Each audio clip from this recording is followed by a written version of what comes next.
미국 시장에 대한 이야기는 이분과 매번 나눠보고 있습니다. 김태수 금융작가 오늘도 화상으로 연결할게요. 작가님, 안녕하세요. 네, 안녕하세요. 지난 주말에 고용보고서 그렇게 기다렸는데 시장은 별 반응 없이 사실 이제 양쪽에 이제 기운이 팽팽하게 엇갈렸다고 볼 수도 있겠지만요. 어쨌거나 결과론적으로는 보합선 정도로 마무리가 됐던 뉴욕장이었습니다. 이번 주에 정말 중요한 지표들이 그리고 중요한 이벤트들이 너무 많은데요. 관전 포인트 어디에 둘까요? 네, 우선 시작하기 전에 제가 차트 하나 보여드리고 시작하겠습니다. 제가 차트 아주 깔끔한 차트 하나 가지고 왔습니다. 보시면은 차트 올라갈 때도 잘 빌드업해서 거래량도 흔들리지 않고 잘 빌드업해서 쭉 올라가고, 그리고 내려올 때도 충분히 하락에 대한 대응을 할 수 있도록 계단 밟듯이 차근차근 이렇게 내려오는 차트 볼 수 있습니다. 이 차트 보시면 어떠세요? 이 차트 굉장히 깔끔하게 잘 올라왔다. 그리고 충분히 잘 이제 조정받고 또 뭔가 새로운 기회가 있겠구나, 그런 어떤 희망이 보이지 않으시나요? 이 차트가 무슨 차트냐면은 제가 지금 현재 다우 지수가 어디까지 내려와 있냐면은 2020년도 팬데믹 직전 초반의 고점까지 내려와 있어요. 그래서 팬데믹 기간을 빼버렸습니다. 그리고 이 차트를 붙였어요. 어떠세요? 보시니까 지금 현재 우리가 전체 차트를 놓고 보면은 굉장히 혼란스러운 진짜 카오스 상태에 있는 것 같지만은 팬데믹 기간만 살짝만 덜어내줘도 그건 어쩔 수 없는 악재였으니까 시장의 변수가 아니라 시장 외적 변수였죠. 그래서 그 부분 살짝 빼주면은 시장이 굉장히 자연스럽게 흘러가고 있다라는 느낌을 받을 수 있습니다. 그래서 제가 이 차트 굳이 가져온 이유는 뭐냐면은 뉴스와 현상으로 모든 상황을 복잡하게 만들지 말고 심플하게 이제 실적 시즌이기 때문에 기업의 수익, 주식시장의 본질인 기업의 수익에 좀 더 집중하면은 깔끔한 차트에서 새로운 기회를 보실 수가 있을 겁니다. 자, 지난 금요일장 제가 정리를 해보면은 말씀하신 대로 다들 고용지표가 좋다라고 얘기를 합니다. 다들 좋았다고 얘기를 해요. 지금 비농장 급여가 37만 2천 명이고 예상보다 한 10만 건씩 높았습니다. 그래서 다 좋다라고 하는데, 근데 제가 집중했던 거는 조금 달라요. 뭐냐면 노동 참가율이 0.1%포인트 낮아졌어요.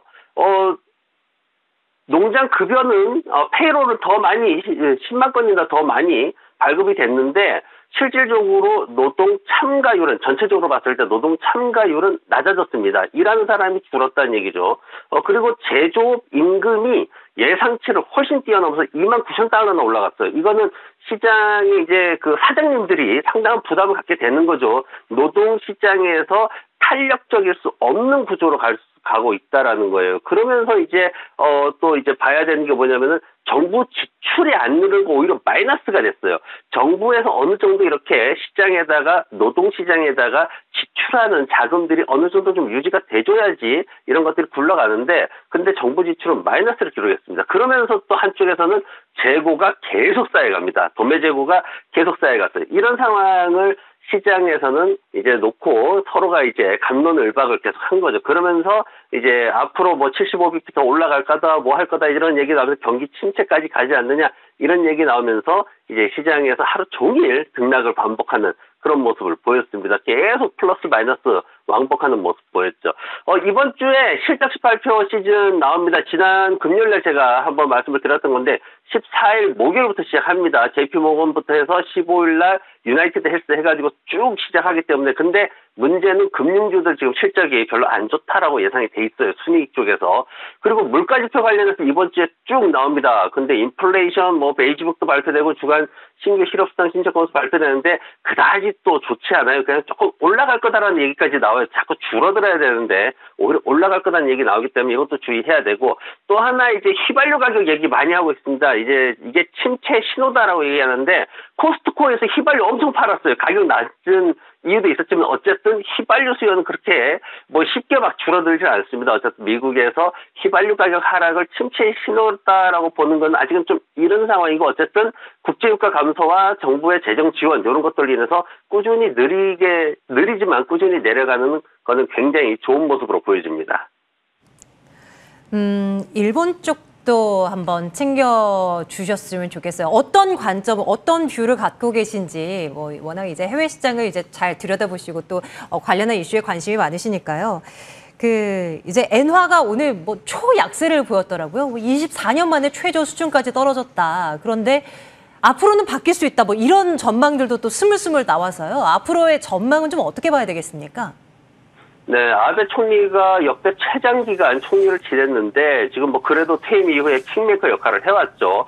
근데 사실 그 아베노믹스 그 2012년도 기간부터 해가지고 사실 뭐 좋은 상황도 있었습니다. 근데 이제 수출 기업들이 가격 경쟁력을 상실해버렸죠. 자동차, 기계, 반도체 다 이제 산업이 좀 붕괴되는, 특히 한국하고 인도네시아에까지 밀리는 이런 모습 보였죠. 그리고 부의 양극화도 심해지고 물가가 또 굉장히 높이 올라가고 이런 것들이 굉장히 불안하게 되고 국민들이 한 62%가 아베노믹스 끝내야 된다 지금 이런 식으로 얘기를 하고 있는데, 근데 이제 핵심적인 건 뭐냐면은 제가 한국하고 일본하고 그 기간 동안 경제 성장률 비교를 해봤어요. 근데 한국은 4번만 마이너스 기록했는데 일본은 11번이나 마이너스를 기록했습니다. 굉장히 불안정했다는 얘기고 아베노믹스가 그렇게 좋지는 않았다는 거죠. 예를 들어서 토요타 같은 경우에는 미국 판매량이 2007년도에 고점 찍고 나서 한 번도 그걸 갱신하지 못하고 있습니다. 그러니까 얼마나 경쟁력이 떨어졌는지를 우리가 알 수 있죠. 그래서 이런 상황에서 아베가 사망하고 아베노믹스 통화정책이나 이런 것들을 철회하면서 뭐 엔화 가치를 좀 더 회복을 시키고 그러면서 경제 성장을 일으키자고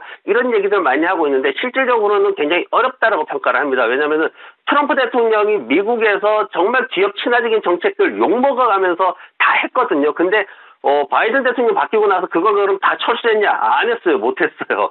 살짝 건드리기만 했지, 흉내만 냈지, 못 건드렸습니다. 왜? 기업 친화적인 그런 시장 정책을 함부로 바꿀 수가 없거든요. 일본도 마찬가지입니다. 일본도 지금은 뭔가 아베라는 어떤 구속력을 이제 벗어난다는 측면에서는 이슈들이 있지만 결국은 그동안 기업들을 위해서 시장 친화적으로 했던 그런 전략들을 쉽게 내뱉을 일을 다 정리할 수는 없을 겁니다. 그래서 어쨌든 지금은 잠깐 움직이지만 결국은 기존의 흐름을 그대로 쭉 유지할 것이다라고 그렇게 보는 시각들이 좀 많습니다. 네, 이제는 소학기비 분들을 위한 궁금증을 좀 해소를 시켜주십시오. 또 오늘은 또 유망한 어떤 기업을 한번 들여다볼까요? 네, 오늘은 사람을 이렇게 파견하는 그런 회사 가지고 왔습니다. 크로스컨트리 헬스케어라는 회사인데 약 코드를 이제 CCRN을 씁니다. 약자를 CCRN을 쓰고 있는데 뒤에 RN을 봤을 때도 이제 레지스터드 너스라는 간호사들을 이제 적재적소에 배치하는 일부터 시작해서 최근에는 전문 의료직들, 의사부터 해서 다양한 이제 뭐 RPN이라든가 다양한 이런 의료직들을 적재적소에 배치하는, 이제 팬데믹 기간 동안에 이런 일들이 더 많아졌죠. 그래서 뭐 혈액 전문 간호사라든가 마취 전문 간호사라든가 가정의학 전문 간호사 이런 분들은 개업도 가능합니다. 간호사지만은 그래도 개업도 가능하기 때문에 이런 간호사분들하고 계약을 해서 또 개업하는 것도 도와주고 여러 가지 일들을 하고 있는 회사입니다. 이 회사가 지금 보면은 8억 5,900만 달러 정도의 시가총액을 가지고 있고요. 시장에서는 22달러 수준인데 지금 보면 이게 퍼가 4배 수준밖에 되지 않아요. 그리고 EPS가 4달러 이상 나오고 있고, 그래서 시장에서는 한 50% 높게 한 34달러까지 타겟을 지금 가지고 있고 거래량도 40만 주에서 왔다 갔다 하는 괜찮은 그런 모습입니다.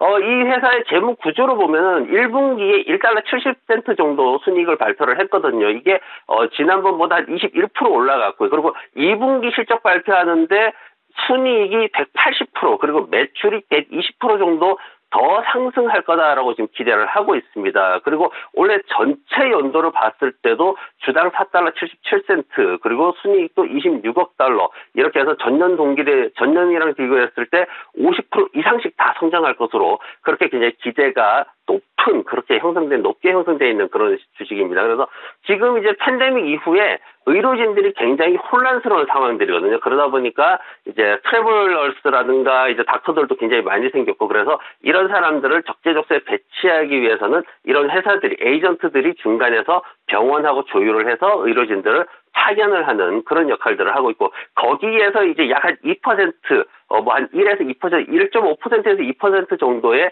이제 연봉에서 수수료를 이렇게 받는 형태로 그렇게 진행이 되고 있습니다. 그래서 이런 회사들이 앞으로 다양한 분야에서 더 많이 필요할 거다라고, 지금 노동시장이 좀 어려워지다, 탄력이 떨어지다 보니까 역할이 더 크게 기대가 되고 있는 그런 상황입니다. 그래서 시장에서 목표가 잡으시면 지금 한 32달러 수준까지 1차 목표가를 잡으시고, 손절매가는 아래쪽에 지금 떨어질 때 한 번씩 탄력 있게 좀 떨어지는 모습이 있어요. 그래서 아래쪽에 19달러 20센트 정도 잡고 잡고 가시면은 좀 편안하게 투자를 하실 수 있을 것 같습니다. 네, 5월에 저점 찍고 그래도 꾸준히 최근 들어서 좀 좋은 흐름을 보여주고 있는 차트를 봤네요.